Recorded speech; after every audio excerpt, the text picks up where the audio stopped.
Unemployment is defined as labor force participants being available and willing to work but are unable to find jobs.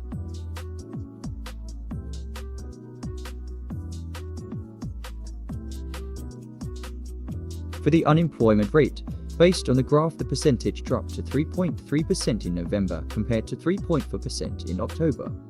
Meanwhile, there is also a drop in percentage for the unemployment for the youth aged 15 to 24, decreased with 308,500 unemployed youth. The recorded percentage in November is 10.6 compared to the previous month, which is 10.7.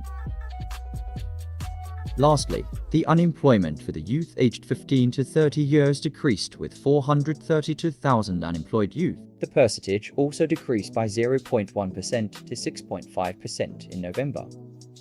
The total of labor increase in November 2023, rising by 0.2% month-on-month to 17 million people compared to 6.97 million in October 2023.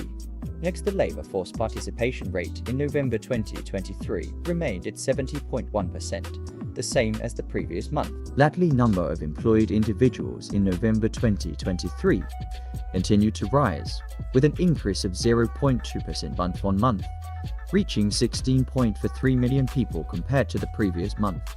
The contribution of economic sector to the workforce. Employed individuals in the service sector continue to rise, especially in information and communication activities, food and beverage services, as well as transportation and storage. The manufacturing, construction, mining, and quarrying sectors also showed an increase in the number of employed individuals in November 2023. The agricultural sector recorded a decrease in the number of employed individuals in the same month.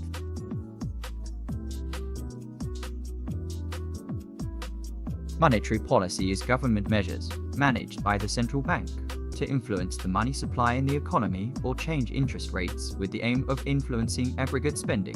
One of the components of aggregate expenditure is private investment. High interest rates will reduce investment, and low interest rates will increase investment. In Keynes's view, interest rates are determined by the demand and supply of money. The central bank can influence the money supply through monetary policy tools.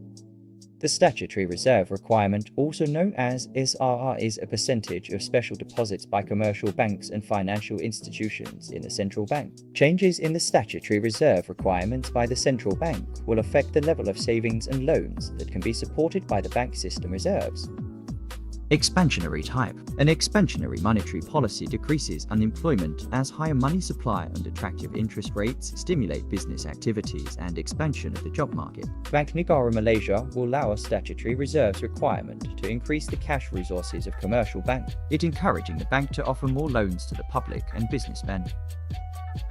Based on the curve, the central bank relaxed the SRR from 3% to 2%, the answer to the COVID-19 pandemic on March 19, 2020. By reducing the SR, Bank Negara Malaysia BNM, the central bank, frees up more reserves that commercial banks can use for lending. This increased availability of credit can make loans cheaper and more accessible for businesses. The capital have easier access to allow businesses to expand, potentially creating new jobs. This will cause lower unemployment through business growth and job creation, and indirectly increased economic activity due to higher investment and spending.